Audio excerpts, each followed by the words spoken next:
तीन शब्द दिए थे, समाजवाद, राष्ट्रवाद और उदारवाद। इसको साम्यवाद कहते हैं।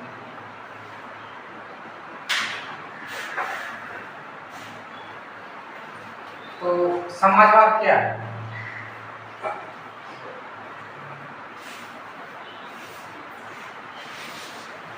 समाजवाद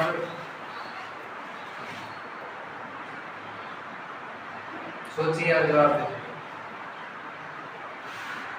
जो समाज के बारे में सोचे। आपको तो समझना चाहिए, बताते हैं कि प्राकृतिक संसाधन, जमीन, भूमि जो होता है, और कह सकते हैं, और जमीन के बाद धन जो है हमारे देश में, और स्वास्थ्य जो आदमी को होना चाहिए, स्वस्थ मनुष्य, तो इसकी पूर्ति के लिए सभी के पास जो बराबर उपलब्धि हो। यानी सिर्फ अमीर के पास कुछ धन नहीं, धन है तो धन के होने के कारण वो सब चीज को अचीव कर सकता है, बाजार से ऐसे खरीद सकता है, सारी सुविधाओं को खरीद सकता है, लेकिन गरीब के पास तो नहीं है। इससे क्या होगा कि प्राकृतिक संसाधन सब उसके पास चले जाएंगे। अमीर लोगों के पास वह क्या करेगा कि मान लीजिए बड़ा हिस्सा जमीन का वो अपने नाम कर लेगा, अडानी टाइप लोग नहीं, फिर पैती का पूरा जंगल अपने नाम कर लिए, तो ये जो कर लेंगे तो वहां जो लोग निवास कर रहे हैं उनका जमीन का हिस्सा तो चला गया, क्योंकि उसके पास पैसा नहीं है।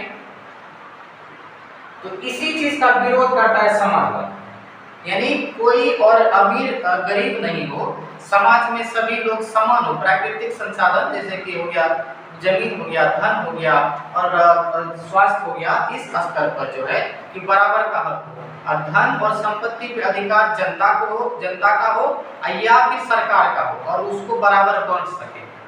तो मुख्य बिंदु क्या हो गया?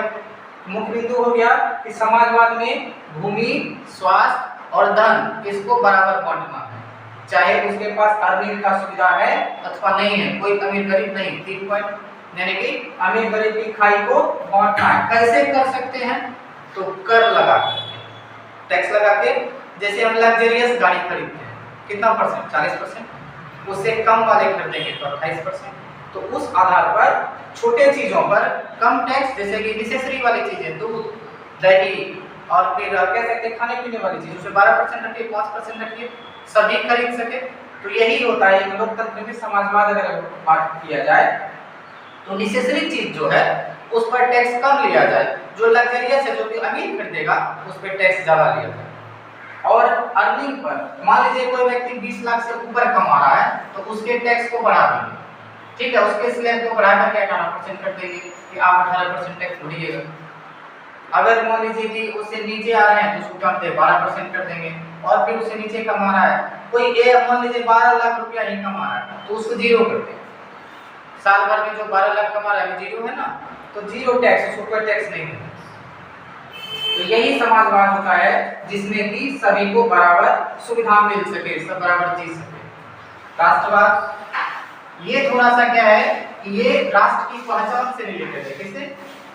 राष्ट्र की पहचान और संबंधित क्षेत्र की संस्कृति को बचाव करता है। जैसे भारत है तो भारत का जो अपना संस्कृति है सनातन मानते हैं, तो अभी सनातन संस्कृति को मतलब बढ़ावा देना, इसकी पहचान बनाना, इसके झंडे की रक्षा करना राष्ट्रवाद कहलाता है। जिस भी देश में आप रह रहे हैं अपने देश को बढ़ाने के लिए और एकजुट करने के लिए माना जाता है राष्ट्रवाद। राष्ट्रवाद जो है एकजुट करने के लिए, लेकिन इसमें नेगेटिविटी क्या है? जब अति राष्ट्रवाद हो जाता है तो किसी खास समुदाय के लोगों को आगे बढ़ाया जाता है, जैसे कहा जाएगा हिंदू राष्ट्र, यानी हिंदू ही सिर्फ हम रहेंगे और मुस्लिम को दोयम दर्जे का समझेंगे, अदर को उसको भगाने का कोशिश करेंगे, तो वो अति हो गया। तो राष्ट्रवाद का जब अति हो जाता है तो नकारात्मक पक्ष हुआ। जैसे अभी माहौल चल रहा है, कोई खास पार्टी आए तो किसी खास समुदाय को सपोर्ट करे, जिससे कि विभिन्नता फैलता है, तो राष्ट्रवाद का ये नेगेटिविटी है। लेकिन एकजुट करने में राष्ट्रवाद और राष्ट्रीय भाषाओं में राष्ट्रवाद जरूरी है। आता है साम्यवाद, ये तो बिल्कुल अलग है। इसका साफ कहना है कि जब तक निजी संपत्ति रहेगी तब तक अमीर गरीब रहेंगे। निजी संपत्ति समझ रहे हैं? हम अपना जमीन खरीद लो, मेरे नाम हो गया, अब उस पे हम रह नहीं रहे, आदमी हम 2 हैं, लेकिन खरीद लिए 20 बीघा और भागलपुर बीच में खरीद लिए। मान लीजिए अब 20 बीघा जमीन खरीद लिए, 2 आदमी हैं, पैसा तो हमारा था, निजी संपत्ति हो गई, तो उसमें कोई नहीं आ सकता, कुछ भी नहीं सकता, रह भी नहीं सकता। तो यहाँ पर उसका साम्यवाद का कहना है निजी संपत्ति का कंसेप्ट ही खत्म कर दो, जो भी संसाधन है सरकार के द्वारा सभी में बराबर बांटा जाए, निजी संपत्ति ना हो। आपको चाहिए आप उतना ही खरीद सकते हैं जितना आप रह सकते हैं, आप उतना ही जमीन ले सकते हैं जितना आप खेती कर सकते हैं।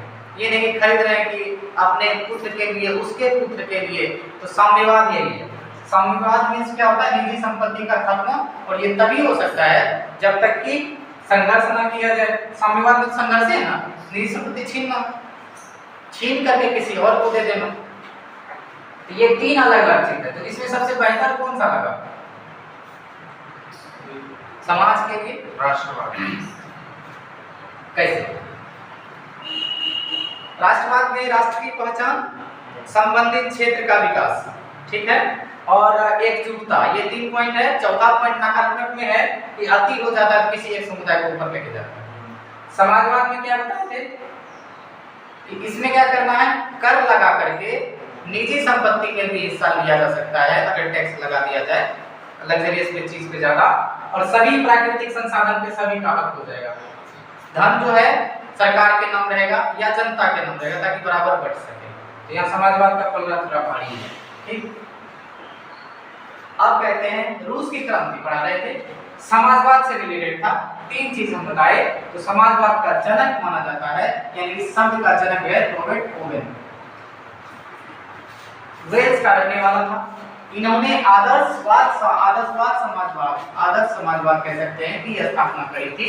वही समाजवाद जो अभी हम चर्चा किए कि प्राकृतिक संसाधनों पर सभी लोगों का हक होगा। वैज्ञानिक समाजवाद कार्ल मार्क्स ने कहा कि इसको किस प्रकार से टैक्सेशन कर सकते हैं, किस तरह से लोगों में बांट सकते हैं। वैज्ञानिक समाजवाद क्या है? तो एक तरह से समाज को बांटना, यानी अलग अलग जिसके जितनी जाति है उसके आधार पर उस संसाधन को बांटना, ठीक है। अगर हिंदू ज्यादा है तो हिंदू को ज्यादा देंगे, मुस्लिम ज्यादा है तो मुस्लिम को ज्यादा देंगे, ताकि किसी के लिए ये ना हो कि अब 10 रुपए बांट दिए, इसके घर में भी 10 लोग, इसके घर में 2 लोग, तो यहाँ फिर समाजवाद टकरा जाएगा आपस में। तो यहाँ पर अगर मान लीजिए 12 लोग हो गया, 20 वस्तु है तो बराबर बांट देना है, ये वैज्ञानिक समाजवाद। तो वैज्ञानिक समाजवाद के निर्माता कार्ल मार्क्स ने दास कैपिटल तथा कम्युनिस्ट मैनिफेस्टो का नाम पुस्तक यानी इसी पर आधारित लिखा था। इसको कहिएगा कम से कम 1000 बार ये पूछा गया चीज है, दास कैपिटल और कम्युनिस्ट मैनिफेस्टो किसने लिखा? तो कार्ल मार्क्स कौन सा होगा? दुनिया के मजदूरों एक को, यह नारा जो है किसने दिया था? कार्ल मार्क्स ने दिया था। रूस के शासक निरंकुश थे। निरंकुशता का मतलब समझते हैं क्या होता है? निरंकुश क्या होता है? निरंकुश वही जो सर बोलना होगा, चुप रहने से नहीं। निरंकुश शासक वही जो बहुत सारा मिल करके नहीं, वैसा शासक जो सिर्फ अपने हित, यानी कि राजा अपने हित में सोचे, प्रजा की चिंता ना करे, ठीक है, फिक्र नहीं है उनको, और जिम्मेदारी से बचते रहे, जिम्मेदारी से बचने वाला, और बिना किसी बात के सजा देने वाला, अपने स्वेच्छाचारी जिसको कहते हैं, कल भी बताए थे, वैसा शासक जो स्वेच्छाचारी हो, अपने मन से कुछ बोल दिया और उसको लागू कर दिया, चाहे वो जनता पे कैसा इफेक्ट देगा वो नहीं समझ रहा है, और उसके लिए जिम्मेदारी भी नहीं ले रहा है। प्याज हम नहीं खाते हैं, रेट बढ़ गया, कोई दिक्कत नहीं है। डॉलर मजबूत हुआ, पैसा नहीं कमजोर हुआ है। तो इस तरह का जो स्टेटमेंट आता है उस निरंकुशता की तरफ बढ़ता है। जब भी होता है मोहम्मद वाला शासक निरंकुशता की तरफ जाता है। तो यही निरंकुश था, यानी रूस का शासक त्रस्त किया, यानी कि परेशान किया जनता को। हालात जब अत्यधिक खराब हो गई तब स्थानीय नेताओं की मदद से, यानी लेनिन जैसे नेता की मदद से क्या हुआ? विरोध किया गया और सत्ता को उखाड़ फेंका गया। कहां पर? रूस में। शॉर्ट में पढ़ा रहे हैं, मैक्सिमम चीजें इसमें नहीं है। रूस के शासकों को जार कहा जाता था, ये याद रखना है। रूस के शासकों को जार कहा जाता था। जारशाही व्यवस्था 1917 में समाप्त हो गई जब ये खत्म हुआ। तो अंतिम जो जार था वो निकोलस द्वितीय था। ये अंतिम था, इसके बाद कोई नहीं बना। अलेक्जेंडर को जार मुक्तिदाता, इन्होंने मदद किया था जार को हटाने में। तो 1917 में रूस के जो सेना थे 6 लाख सेना, वो मारे गए किसमें? प्रथम विश्व युद्ध में। प्रथम विश्व युद्ध कब से कब तक हुआ था? कल भी बताए हैं, 1914 से 1918 तक हुआ था। और इसमें क्या हुआ कि इसका 6 लाख सेना मर गया, किसका? रूस का। और उसके बाद जो नुकसान हुआ था आर्थिक रूप से, जार जो है सब थोप दिया किस पर? जनता पर। जनता और परेशान हो गई। तो 6 लाख सेना हार चुकी थी और मतलब खत्म हो गया था इनका, मारे जा चुके थे, खमियाजा भुगतना जनता को भुगतना पड़ रहा था। महंगाई बहुत तेजी से बढ़ गई थी, एक ब्रेड नहीं मिल रहा था लोगों को खाने के लिए। इसके लिए यहाँ पर विरोध हुआ। लेनिन के नेतृत्व में 7 नवंबर 1917 को बोल्शेविक क्रांति शुरू किया गया। कंटिन्यू करेंगे।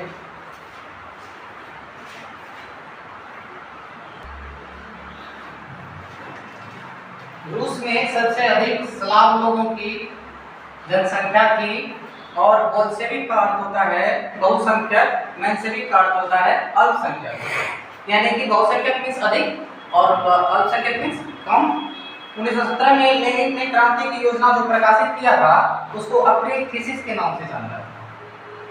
एक चीज, आधुनिक रूस का निर्माता स्टालिन को माना जाता है। ये क्वेश्चन पूछा गया, इसमें याद रखना।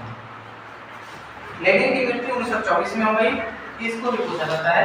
और मदर की रचना मैक्सिम गोर्की, ये पुस्तक है, मदर नाम है, और इसकी रचना मैक्सिम गोर्की ने किया था। ठीक है, रूस क्रांति लगभग ऊपर से पढ़ा दिए हैं। एग्जाम में मैक्सिमम क्वेश्चन आपको किसी से पूछा जाएगा।